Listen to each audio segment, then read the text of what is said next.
আসসালামু আলাইকুম। এটিএন বাংলা সংবাদে সবাইকে স্বাগত জানাচ্ছি মমরিনাজ মমির। শুরুতেই বিআরবি কেবল সংবাদ শিরোনাম। সব ক্ষেত্রে স্বচ্ছতা ও জবাবদিহিতা নিশ্চিতে সরকার বদ্ধপরিকর। বিয়ামে নতুন ভবনের ভিত্তিপ্রস্তর স্থাপন অনুষ্ঠানে প্রধানমন্ত্রী। জুলাই সনদ বাস্তবায়ন করবে সরকার। গণভোটের রায় বাস্তবায়নে সংসদ ও রাজপথের লড়াইয়ের ঘোষণা বিরোধী দলীয় নেতার। বিএনপির স্বেচ্ছাচারিতা বন্ধ না হলে আবার ফিরবে জুলাই। ৭১-এর পরাজিত শক্তি জামায়াতকে রাজনৈতিকভাবে নির্মূল করা হবে বললেন মির্জা ফখরুল। দলটি ফ্যাসিবাদকে ফিরিয়ে আনার ষড়যন্ত্র করছে, শিক্ষাঙ্গন অস্থিতিশীল করার নিন্দা। ২০,০০০ কোটি টাকা ছাপানোর তথ্য সঠিক নয় জানালেন অর্থমন্ত্রী। টাকা না ছাপিয়ে বর্তমান সংকটময় পরিস্থিতি সামাল দিতে কাজ করছে সরকার। এবং আমেরিকার সাথে সরাসরি বৈঠকে রাজি নয় তেহরান। যুদ্ধ বন্ধের দাবি জানিয়ে ইসলামাবাদ ছেড়েছে ইরানি প্রতিনিধি দল।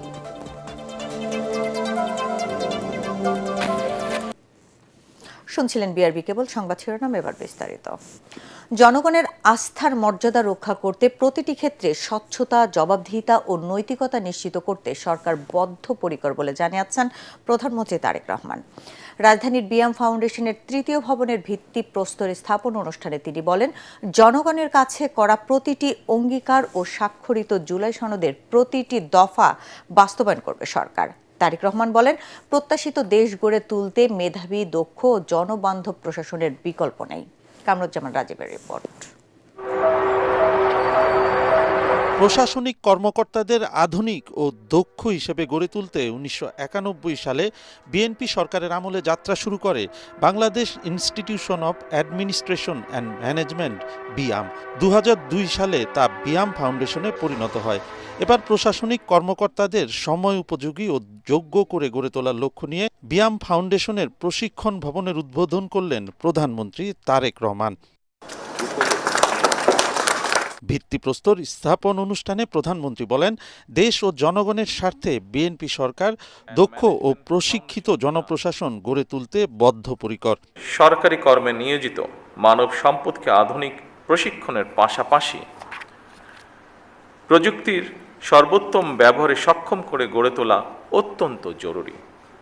তারই ধারাবাহিকতায় বর্তমান সরকার মেধা নির্ভর, আত্মবিশ্বাসী, সৃজনশীল ও দায়িত্ববান মানব সম্পদ গড়ে তুলতে বদ্ধপরিকর।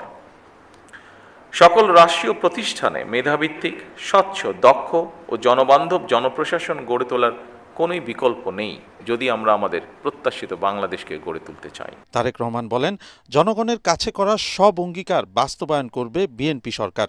সরকারের প্রতিশ্রুতি বাস্তবায়নে দক্ষতা ও আন্তরিকতার সাথে ভূমিকা রাখতে প্রশাসনের কর্মকর্তাদের প্রতি আহ্বান জানান প্রধানমন্ত্রী। বর্তমান গণতান্ত্রিক সরকার নির্বাচনী ইশতেহার এবং জনগণের সামনে স্বাক্ষরিত জুলাই সনদের প্রতিটি দফা, প্রতিটি অঙ্গীকার অক্ষরে অক্ষরে বাস্তবায়ন করতে সরকার বদ্ধপরিকর।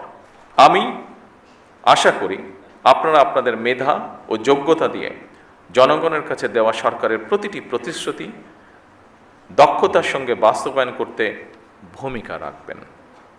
জনগণ আমাদের উপর যে আস্থা রেখেছে সেই আস্থার মর্যাদা রক্ষা করতে হলে প্রতিটি ক্ষেত্রে স্বচ্ছতা, জবাবদিহিতা এবং নৈতিকতার দৃঢ় চর্চা নিশ্চিত করা প্রয়োজন। ভবিষ্যতে সব সরকারি সেবা তথ্য প্রযুক্তির মাধ্যমে জনগণের কাছে পৌঁছে দেয়াই সরকারের লক্ষ্য উল্লেখ করে প্রধানমন্ত্রী বলেন, বিএনপি সরকারের উন্নয়ন দৃষ্টিভঙ্গি অন্তর্ভুক্তিমূলক। আমরা একটি বাংলাদেশ গড়তে চাই যেখানে উন্নয়নের সফল সমাজের প্রতিটি স্তরে ধীরে ধীরে পৌঁছবে। প্রশাসনিক কর্মকর্তাদের জনগণের সেবক ও বন্ধু হিসেবে কাজ করার আহ্বান জানান প্রধানমন্ত্রী তারেক রহমান। পরে বিয়াম ল্যাবরেটরি স্কুল পরিদর্শনে গিয়ে ক্ষুদে শিক্ষার্থীদের সাথে খুনসুটিতে মাতেন প্রধানমন্ত্রী। কামরুজ্জামান রাজীব, এটিএন বাংলা, ঢাকা। তরুণদের উৎসাহ দিতে কলেজ ছাত্রের বানানো রেসিং কার গো কার্ট চালালেন প্রধানমন্ত্রী তারেক রহমান। ভবিষ্যতে বাহনটি আধুনিক সংস্করণে তৈরিতে সরকারি সহায়তার আশ্বাসও দিয়েছেন প্রধানমন্ত্রী। গাড়ি নির্মাতা শিক্ষার্থী রিজন রশিদ জানান, সরকার প্রধানের এই সহযোগিতা তাকে আরো বড় কিছু করতে উৎসাহিত করবে। মনির হোসেন তোপর রিপোর্ট।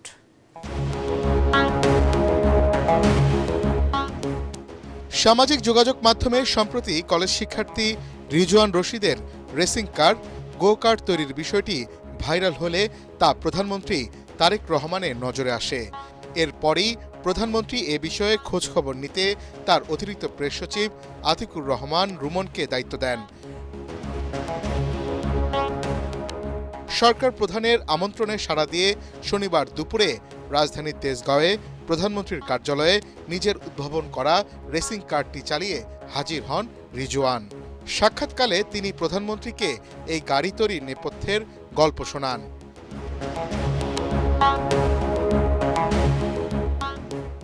প্রধানমন্ত্রী তারেক রহমান অত্যন্ত আগ্রহ নিয়ে নতুন এই যানটির নানা দিক জানতে চান। এক পর্যায়ে প্রধানমন্ত্রী নিজেই গো কারটির স্টিয়ারিং ধরেন এবং সেটি চালিয়ে দেখেন। সরকার প্রধান বলেন, দেশের তরুণদের এমন সৃজনশীল কাজে আরও বেশি সম্পৃক্ত হওয়া উচিত। আশ্বাস দেন, এ ধরনের দেশীয় উদ্ভাবনকে এগিয়ে নিতে সরকার সব সময় পাশে থাকবে। স্যারের প্রতি কৃতজ্ঞতা আমার আরো বেড়ে গেছে যখন উনি দেখছে যে এটা উনি চালাইছে, এটা হইতেছে একদম বুকে গিয়ে লাগছে যে আমার গাড়ি একজন প্রাইম মিনিস্টার চালাইছে। আমার ইচ্ছা আছে বাংলাদেশে একটা কালচার শুরু করার। জাপানে যেরকম এইগুলো গাড়ি ফরেনাররা রাস্তায় চালায়, জাপানে কিন্তু এটা স্টিল ইললিগাল, বাট জাপান সরকার এটাকে অ্যালাউ করে। তো আমিও চাই বাংলাদেশেও এটা শুরু হোক। জিনিসটা যে একেবারেই আনসেফ এমন না, একটা বাইকের চেয়ে এটা সেফ। দেশের প্রধানমন্ত্রী তার বানানো গাড়ি চালাচ্ছেন, এমন দৃশ্য দেখে অভিভূত হয়ে পড়েন শিক্ষার্থী রিজওয়ান রশিদ। রিজওয়ানের বাবা একজন ডিপ্লোমা ইঞ্জিনিয়ার, যিনি বর্তমানে শিক্ষা মন্ত্রণালয়ের যান্ত্রিক বিভাগে কর্মরত। মূলত বাবার অনুপ্রেরণাতেই প্রযুক্তির এই পথে তার যাত্রা শুরু। 2025 সালে এইচএসসি পরীক্ষার পর অবসর সময়কে কাজে লাগাতে ভিন্ন কিছু করার পরিকল্পনা করেন রিজওয়ান। আর্থিক সীমাবদ্ধতা থাকায় একটি গো কার্ট তৈরির চ্যালেঞ্জ নেন তিনি। মনির হোসেন তপু, এটিএন বাংলা, ঢাকা। বিএনপি ফ্যাসিবাদের পথে হাঁটছে বলে মন্তব্য করেছেন বিরোধী দলীয় নেতা ও জামায়াতের আমির ডাক্তার শফিকুর রহমান। রাজধানীর সোহরাওয়ার্দী উদ্যানে গণভোটের রায় বাস্তবায়নে জুলাই শহীদ পরিবার ও জুলাই যোদ্ধাদের নিয়ে জাতীয় সমাবেশে এই মন্তব্য করেন তিনি। বলেন, স্বেচ্ছাচারিতা বন্ধ না হলে জুলাই আবারও ফিরে আসবে। ফ্যাসিস্ট আওয়ামী লীগের পথ ধরেই বিএনপি প্রত্যেকটি পদক্ষেপ নিচ্ছে বলেও অভিযোগ তার।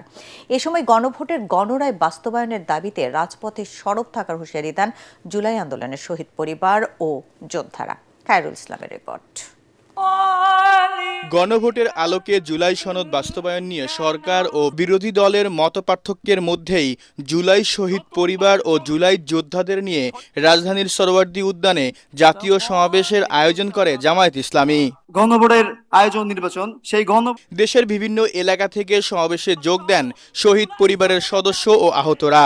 তাদের অভিযোগ, ক্ষমতায় এসে জুলাইকে ভুলে গেছে সরকার। জুলাই সনদ বাস্তবায়ন না করলে জুলাই যোদ্ধা যারা বেঁচে আছি, শহীদ পরিবারের সদস্য যারা বেঁচে আছে, সকলকে নিয়ে ওই পার্লামেন্ট আবার ঘেরাও করব। জুলাই সনদের কোনো আইন কানুন কোনো কিছুই তারা বাস্তবায়ন করতেছে না, সবকিছু হাসিনার পন্থায় অবলম্বন করতেছে। সমাবেশে 11 দলের নেতারা অভিযোগ করেন, নির্বাচনের পর দীর্ঘ সময় পেরিয়ে গেলেও গণরায় বাস্তবায়নের দৃশ্যমান কোনো অগ্রগতি নেই। প্রত্যেকটি সাংবিধানিক পদ যা হলো এই সংস্কারের মূল কাঠামো, যেটা ঠিক না হলে এই রাষ্ট্র আবার ফ্যাসিবাদের দিকে ধাবিত হবে। সুশাসন কিভাবে প্রতিষ্ঠা করবেন, দেশে কিভাবে শান্তি আসবে, এই বিষয়গুলি নিয়ে চিন্তা ভাবনা করেন। আপনারা জুলাই সনদের স্পিরিট বাস্তবায়ন করতে চান না, আপনারা আপনাদের নোট অফ ডিসেন্ট গুলো জাতির উপর চাপিয়ে দেওয়ার পায়ে তারা চালাচ্ছেন। এ সময় বিরোধী দলীয় চিফ হুইপ বলেন, আওয়ামী লীগের পথেই হাঁটছে বিএনপি। যেই বিএনপির জন্ম হয়েছিল গণভোটের মাধ্যমে, সেই বিএনপি আজকে জুলাই গণ অভ্যুত্থান পরবর্তী গণভোটকে অস্বীকার করছে। বাংলাদেশের প্রত্যেকটি প্রতিষ্ঠানকে নতুন করে যে বিএনপি দলীয়করণ করছে, এটা আওয়ামী লীগের পথেই বিএনপি বাংলাদেশকে এগিয়ে নিয়ে যাচ্ছে। বিরোধী দলীয় নেতা ও জামায়াতের আমির ডাক্তার শফিকুর রহমান সরকারকে সতর্ক করে দিয়ে বলেন, জনগণের বিপক্ষে গেলে আবারও ফিরে আসবে জুলাই। মনে রাখবেন, জুলাই শুধু 24 সালে ছিল না, জুলাই প্রত্যেক বৎসরে আছে। সে জুলাই আবার ফিরে আসবে ইনশাআল্লাহ, এবং তখন ফাইনালি ফ্যাসিবাদের কবর রচনা হবে। তার দাবি, প্রয়োজনীয় সব সংস্কারেই বিরোধিতা করছে বিএনপি। যে সমস্ত জায়গায় পরিবর্তন দরকার, সুশাসন কায়েমের জন্য, সত্যিকারের স্বাধীনতার স্বাদ জনগণকে দেওয়ার জন্য প্রত্যেকটি বিষয়ে বিএনপি বিরোধিতা করে চলছে। এটি জাতির সাথে সুস্পষ্ট প্রতারণা। গণভোটের রায় মেনে না নেওয়া পর্যন্ত সংসদের ভিতরে ও বাইরে বিরোধী দল লড়াই করে যাবে বলেও জানান ডাক্তার শফিকুর রহমান। শহীদ পরিবারের দুঃখ আপনাদের অন্তরকে স্পর্শ করে নাই। খায়রুল ইসলাম, এটিএন বাংলা, ঢাকা। আহত পঙ্গুদের নিয়ে সরকারের বিরুদ্ধে অপপ্রচার চালিয়ে জামায়াত আবারও দেশে স্বৈরাচার ও ফ্যাসিবাদকে ফিরিয়ে আনার ষড়যন্ত্র করছে বলে অভিযোগ করেছেন এলজিআরডি মন্ত্রী ও বিএনপি মহাসচিব মির্জা ফখরুল ইসলাম আলমগীর। নয়াপল্টনে সংবাদ সম্মেলনে তিনি আরও বলেন, জনগণকে সাথে নিয়ে ৭১-এর পরাজিত শক্তিকে রাজনৈতিকভাবে নির্মূল করা হবে। শিক্ষাঙ্গনে অস্থিতিশীল করার চেষ্টার নিন্দা জানিয়ে এলজিআরডি মন্ত্রী বলেন, ছাত্র সমাজ যে কোনো সময় অপরাজনীতিকে প্রতিহত করবে। রিপোর্ট করছেন মইনুল হাসান। পহেলা মে আন্তর্জাতিক শ্রমিক দিবস উপলক্ষে নয়াপল্টন কেন্দ্রীয় কার্যালয়ের সামনে শ্রমিক সমাবেশের ঘোষণা দিয়েছে বিএনপি। শ্রমিক দলের ব্যানারে আয়োজিত কর্মসূচি সফল করতে নয়াপল্টন কেন্দ্রীয় কার্যালয়ে অঙ্গ সংগঠনের শীর্ষ নেতাদের নিয়ে যৌথ সভা করে নানা দিক নির্দেশনা দেন বিএনপি মহাসচিব মির্জা ফখরুল ইসলাম আলমগীর। এই দিবসটিকে একটা উৎসবের দিন এবং একই সঙ্গে রাজনৈতিক শপথ গ্রহণ করবার দিন হিসেবে আমরা এটাকে নিতে চাই। এই সমাবেশে প্রধান অতিথি হিসেবে উপস্থিত থাকবেন আমাদের দলের চেয়ারম্যান এবং বর্তমানে বাংলাদেশের সবচাইতে জননন্দিত প্রধানমন্ত্রী জনাব তারেক রহমান। ত্রয়োদশ জাতীয় সংসদ নির্বাচন নিয়ে জামায়াতে ইসলামীর আমিরের বক্তব্যের সমালোচনা করে মির্জা ফখরুল বলেন, এই দলটি সবসময় অপরাজনীতি ও ষড়যন্ত্রের মাধ্যমে দেশবাসীকে বিভ্রান্ত করে ফায়দা নিতে চায়। তিনি বলছেন যে বিএনপি ইঞ্জিনিয়ারিং করে ক্ষমতায় এসেছে। আমি এটা তীব্র নিন্দা জানাচ্ছি, প্রতিবাদ জানাচ্ছি, এবং তিনি বা তার দল যে কখনোই সুস্থভাবে চিন্তা করেন না তার প্রমাণিতটা হয়েছে। আবার একটা ফ্যাসিস্ট শাসনের পায়তারা তারা করছে কিনা, ভিন্নভাবে দেশকে আবার স্বৈরাচারের মধ্যে তারা নিতে চায় কিনা, সেটাও আমাদেরকে চিন্তা করতে হবে। তাদের যে অতীত ইতিহাস, সেই ইতিহাস আমরা সবাই খুব ভালো করে জানি। ও সমগ্র জাতি অত্যন্ত সচেতনভাবে তাদেরকে প্রত্যাখ্যান করেছে এবং আগামীতে যেন পুরোপুরি তাদেরকে নির্মূল করা যায় রাজনৈতিকভাবে, সেইভাবেই আমাদেরকে কাজ করতে হবে। শিক্ষা প্রতিষ্ঠানে অস্থিতিশীলতা সৃষ্টির চেষ্টা হচ্ছে অভিযোগ করে বিএনপি মহাসচিব ও এলজিআরডি মন্ত্রী বলেন, দেশবাসী ও সচেতন ছাত্র সমাজ কোনো ষড়যন্ত্রে পা দেবে না। যে সমস্ত কার্টুনগুলো করে তারা দিচ্ছে এবং সেগুলো নিয়ে যে প্রচেষ্টা তৈরি করছে, খুব স্পষ্টভাবে বোঝা যায় যে ওই শক্তি যারা বাংলাদেশকে অস্থিতিশীল করতে চায়। যে সমস্ত পক্ষগুলো এই ধরনের অপকর্মে লিপ্ত হচ্ছেন তার বিরুদ্ধে থাকবেন, কারণ বাংলাদেশের স্বাধীনচেতা ছাত্র সমাজ, সচেতন ছাত্র সমাজ বরাবরই অপরাজনীতিকে পরিহার করেছে। যৌথ সভায় দলের সাংগঠনিক কার্যক্রম আরও জোরদার করার বিষয়ে অঙ্গ ও সহযোগী সংগঠনের নেতাদের নির্দেশনা দেয়া হয়। মইনুল আহসান, এটিএন বাংলা, ঢাকা। সরকার 20,000 কোটি টাকা ছাপিয়েছে এমন তথ্য বিএনপির বিরুদ্ধে মিথ্যাচার বলে জানিয়েছেন অর্থমন্ত্রী আমির খসরু মাহমুদ চৌধুরী। সরকার টাকা না ছাপিয়ে বর্তমান সংকট পরিস্থিতি সামাল দিতে কাজ করছে বলেও জানান তিনি। টেলিভিশন ও পত্রিকার সম্পাদকদের সাথে প্রাক বাজেট আলোচনা সভায় কথা বলেন তিনি। তরিক ইসলামের রিপোর্ট। 2026-27 অর্থ বছরের বাজেট প্রণয়নের আগে সচিবালয়ের টেলিভিশন ও পত্রিকার সম্পাদকদের সাথে অর্থমন্ত্রীর প্রাক বাজেট আলোচনা সভা। এ সময় পাচারকৃত অর্থ ফেরত আনা, বিজ্ঞাপন নীতিমালা, পে চ্যানেল বাস্তবায়ন, খেলাপি ঋণের বিষয়ে তুলে ধরেন গণমাধ্যমের শীর্ষকর্তারা। যে সৃজনশীল প্রকাশনের ক্ষেত্রে এটা যে ধ্বংস হয়ে যাচ্ছে, এই বইমেলা নিয়ে আপনারা দেখেছেন, এটা একটা শোচনীয় অবস্থা। সরকারি বিজ্ঞাপনের এই বাজেটটা হচ্ছে টেলিভিশন এবং অনলাইন এই দুই জায়গায় একটা ডিস্ট্রিবিউট করা যায় কিনা। অন্তর্বর্তী সরকারের সময় বেসরকারি টিভি চ্যানেলের এই ইস্যুটা নিয়ে দৃষ্টি আকর্ষণ করা হয়েছিল, কিন্তু এতদিনেও কিন্তু এটা কোনো বাস্তব কোনো রূপ পাওয়া যায়নি। আলোচনা সভায় এনবিআর চেয়ারম্যান বলেন, কর ও ভ্যাট আদায়ে অটোমেশন করা হবে, আর টাকা পাচারকারীদের পাচারকৃত টাকা ভোগ করতে দেয়া হবে না বলে জানিয়েছেন গভর্নর। আমরা অটোমেশনে যাচ্ছি, অডিট সিলেকশন প্রসেস ম্যানুয়ালি হবে না, সব রকমই ভ্যাট এবং ইনকাম ট্যাক্সের হয় না। এখন আমরা অটোমেশন প্রসেসে যাচ্ছি, সেখান থেকেও আশা করি আমরা যে রিস্ক পেয়ে যেহেতু অডিট সিলেকশন হবে সেখান থেকে আমরা ভালো ট্যাক্স পাবো। যারা এখান থেকে টাকা চুরি করে নিয়ে যাচ্ছে তারা যাতে ভোগ করতে না পারে, অন্তত এইটুকু যদি আমরা করতে পারি প্রথম, সেটা হবে সবচেয়ে বড় কাজ, সেই কাজটাই আমরা করছি। এ সময় অর্থমন্ত্রী বলেন, টাকা ছাপানো নিয়ে সরকারের বিরুদ্ধে মিথ্যাচার হয়েছে। গণতান্ত্রিক অর্থায়ন ফিরিয়ে আনতে সরকার কাজ করছে বলেও জানান তিনি। কেউ যদি এই কথাটা বলে এখন বিএনপি সরকার হাই পাওয়ার টাকা ছাপাচ্ছে, তারপরে ব্যাংক থেকে ঋণ নিচ্ছে, এই কথাটা মানে দুঃখজনক আর কি। এর আগে অর্থনীতি রিপোর্টারদের সংগঠন ইআরএফ এর সাথে প্রাক বাজেট আলোচনায় অংশ নেন অর্থমন্ত্রী। জানান, সাধারণ মানুষকে অর্থনীতিতে অংশগ্রহণের সুযোগ ও সুফল বাস্তবায়নে কাজ করছে সরকার। তরিক ইসলাম, এটিএন বাংলা, ঢাকা। রাজধানীর ঢাকা শহর থেকে উচ্ছেদ হওয়া হকারদের দ্রুত পুনর্বাসনের নির্দেশ দিয়েছেন প্রধানমন্ত্রী তারেক রহমান। প্রধানমন্ত্রীর তেজগাঁও কার্যালয়ে বৈঠকে সংশ্লিষ্ট মন্ত্রণালয় ও প্রতিষ্ঠানের সমন্বয়ে দ্রুত বিকল্প স্থান নির্ধারণ করার নির্দেশ দেন সরকার প্রধান। প্রধানমন্ত্রী বলেন, উচ্ছেদ হওয়া হকারদের এমন জায়গায় পুনর্বাসন করতে হবে যেখানে তারা স্বাচ্ছন্দ্য ও উৎসাহের সঙ্গে ব্যবসা করতে পারে। বৈঠকে স্থানীয় সরকার বিভাগ, ঢাকা উত্তর ও দক্ষিণ সিটি কর্পোরেশন, রাজধানী উন্নয়ন কর্তৃপক্ষ, রাজউক ও ডিএমপির ঊর্ধ্বতন কর্মকর্তারা উপস্থিত ছিলেন।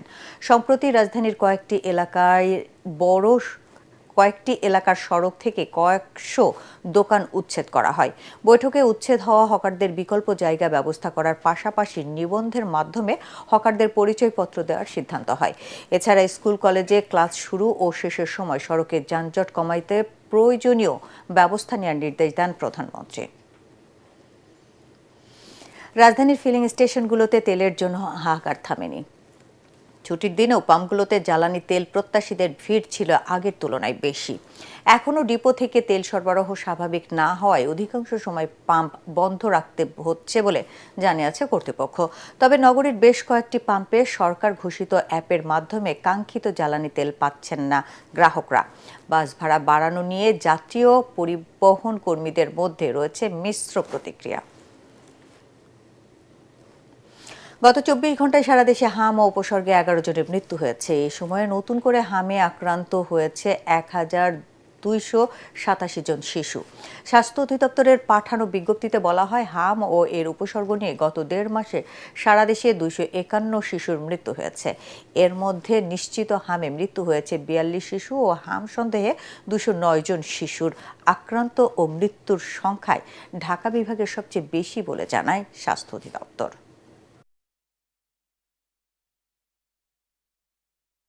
সক্ষমতা না বাড়িয়ে বহু বছর ধরে দেশকে পরনির্ভরশীল করে রাখায় জ্বালানি খাতে বর্তমান দুরবস্থা বলে মন্তব্য করেছেন সমাজ কল্যাণ প্রতিমন্ত্রী ব্যারিস্টার ফারজানা শারমিন পুতুল। রাজধানীতে ডিবেট ফর ডেমোক্রেসির বিতর্ক অনুষ্ঠানে একথা বলেন তিনি। এ সময় আয়োজক প্রতিষ্ঠানটির চেয়ারম্যান হাসান আহমেদ চৌধুরী কিরণ বলেন, সরকার ও বিরোধী দল মুখোমুখি অবস্থান নিয়ে রাজপথ উত্তপ্ত না করে আলোচনার টেবিলে সমাধান খোঁজা উচিত। মিজান শাহজাহানের রিপোর্ট। পরিমাণ বাজেট আপনার সামাজিক সুরক্ষা দেওয়া দরকার, সেটা তো আপনি দিচ্ছেন না। প্রান্তিক জনগোষ্ঠী কিন্তু মাননীয় স্পিকার সাহায্য চায় না, তারা চায় সুযোগ। আসন্ন বাজেটে সামাজিক সুরক্ষা খাতের গুরুত্ব নিয়ে ছায়া সংসদ বিতর্কের আয়োজন করে ডিবেট ফর ডেমোক্রেসি। সরকারি দলের আসনে সরকারি তিতুমির কলেজ আর বিরোধী দল উত্তরা ইউনিভার্সিটি।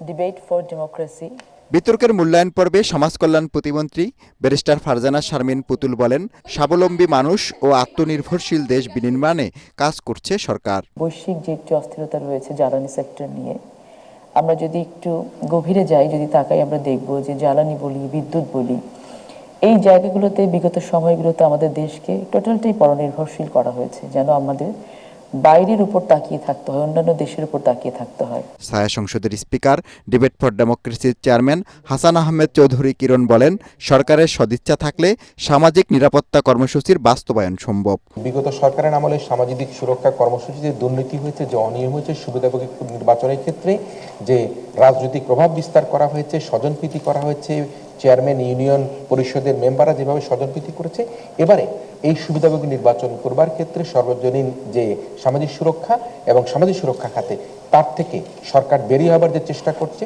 প্রতিমন্ত্রী জানান, ফ্যামিলি কার্ড সহ অন্যান্য কার্ডের সুযোগ সুবিধা সরাসরি উপকারভোগীর হাতে যাওয়ায় রাজনৈতিকভাবে কারো ফায়দা নেয়ার সুযোগ নেই। আমরা চাইছি যে এই সামাজিক সুরক্ষাটা যেন এমনভাবে পৌঁছে যায় যে তারা প্রথমে মানসিকভাবে নিজেদেরকে স্বাবলম্বী করবেন সেখান থেকে তারা নিজেদের ভেতরে কর্মস্পৃহাটা তুলে নিয়ে আসবেন এবং গুচ্ছগ্রামের মাধ্যমে একটি গ্রাম একটি প্রোডাক্ট, সেই সিস্টেম ডেভেলপমেন্টের মাধ্যমে যে গ্রামে যে প্রোডাক্টটা ভালো হয় সেখানে নারীদেরকে সেই প্রোডাক্টের সাথে কানেক্ট করা। সরকারি ও বিরোধী দল তারা উভয়ই মিলে যে সংসদের বাইরে যে উত্তপ্ত অবস্থা, ছাত্র রাজনীতি নিয়ে সেই উত্তপ্ত অবস্থা থেকে বেরিয়ে এসে তারা সংসদে আলোচনা করবেন এবং যে ঠুনকো সমস্যাগুলো নিয়ে উভয় সরকারি বিরোধী যে মুখোমুখি অবস্থানে রয়েছেন সেই মুখোমুখি অবস্থান থেকে বেরিয়ে এসে শুধুমাত্র সামাজিক সুরক্ষা নয়, সর্বক্ষেত্রে সুরক্ষা দিয়ে বাংলাদেশকে যে লাল সবুজের পতাকা তুলে ধরবার জন্য চেষ্টা করবেন। সংসদে উত্থাপিত প্রস্তাবটি গৃহীত হওয়ায় বিতর্কে বিজয়ী হয় সরকারি তিতুমির কলেজ। মিজান শাহজাহান, এটিএন বাংলা, ঢাকা। এবার ইরান আমেরিকা যুদ্ধ প্রসঙ্গ।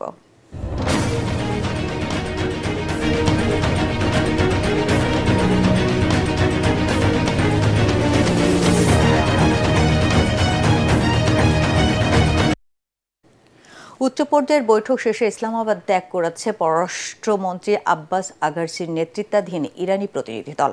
এ সময় যুদ্ধবন্ধের দাবি জানিয়ে আনুষ্ঠানিক তালিকা পাকিস্তানি নেতাদের কাছে হস্তান্তর করেন তারা। জানান, আমেরিকার সাথে বৈঠকে বসতে নারাজ তেহরান। এমন পরিস্থিতিতে যুদ্ধবিরতি আরও 2 সপ্তাহের জন্য বাড়িয়েছে যুক্তরাষ্ট্র। জাহিদুল আলমের রিপোর্টে বিস্তারিত। যুক্তরাষ্ট্র ও ইরানের মধ্যে চলমান সংঘাত নিরসনে শান্তি আলোচনার ভবিষ্যৎ নিয়ে অনিশ্চয়তা কাটছে না।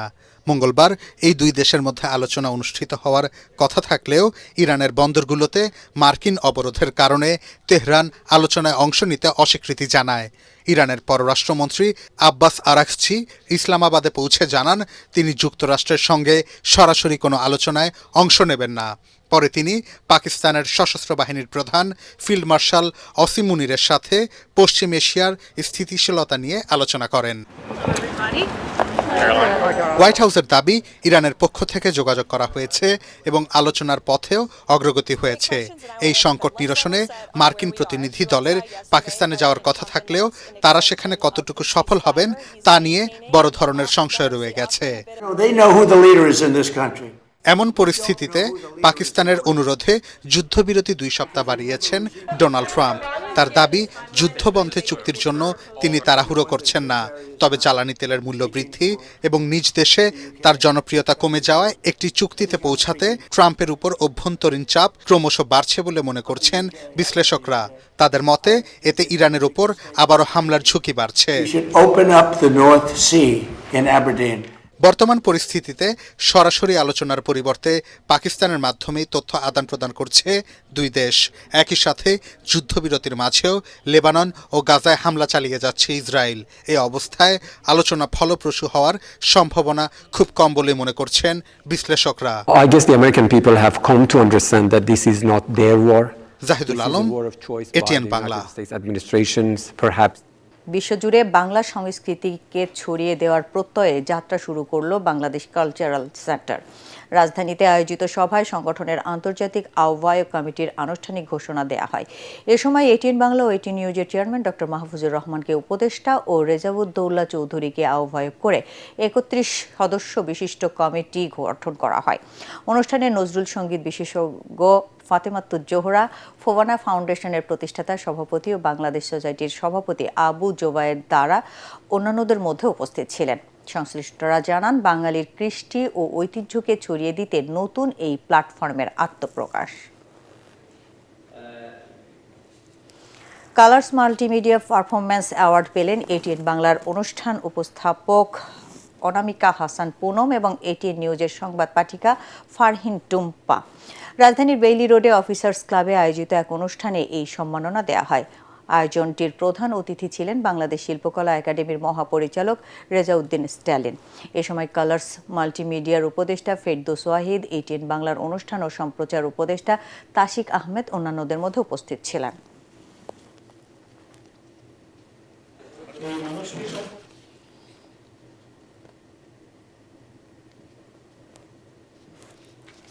ঠিকই তো পড়ছে।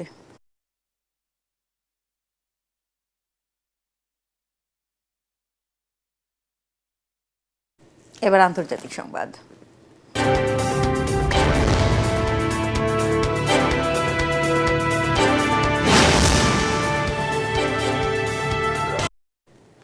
বাংলাদেশ সহ 10টি দেশে বিশ্বের মোট ক্ষুধার্ত মানুষের 2/3 মানুষ বাস করেন।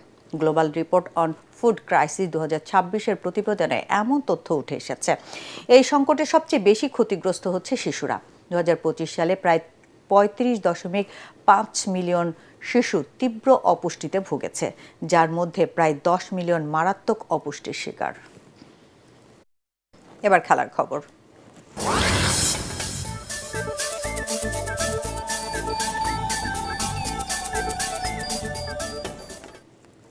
চট্টগ্রামের ঐতিহাসিক আব্দুল জব্বারের বলি খেলায় টানা তৃতীয়বারের মতো চ্যাম্পিয়ন হয়েছেন কুমিল্লার বাঘা শরীফ, আর রানার আপ হয়েছেন গতবারের রানার আপ রাশেদ বলি।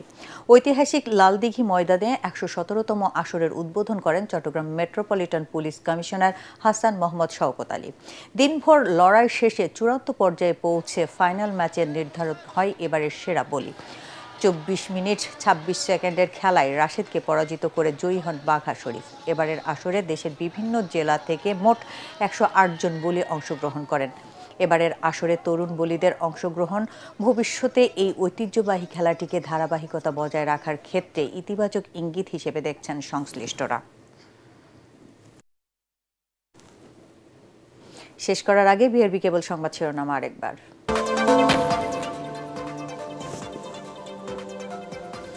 সব ক্ষেত্রে স্বচ্ছতা ও জবাবদিহিতা নিশ্চিতে সরকার বদ্ধপরিকর।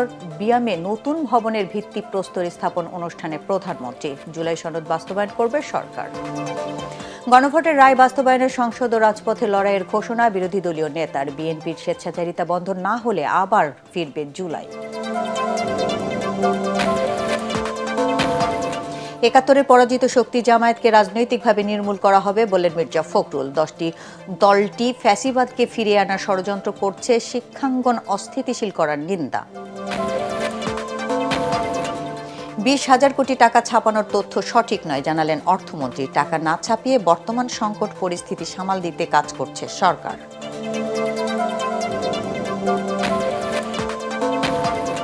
এবং আমেরিকার সাথে সরাসরি বৈঠকে রাজি নয় তেহরান। যুদ্ধ বন্ধের দাবি জানিয়ে ইসলামাবাদ ছেড়েছে ইরানি প্রতিনিধি দল।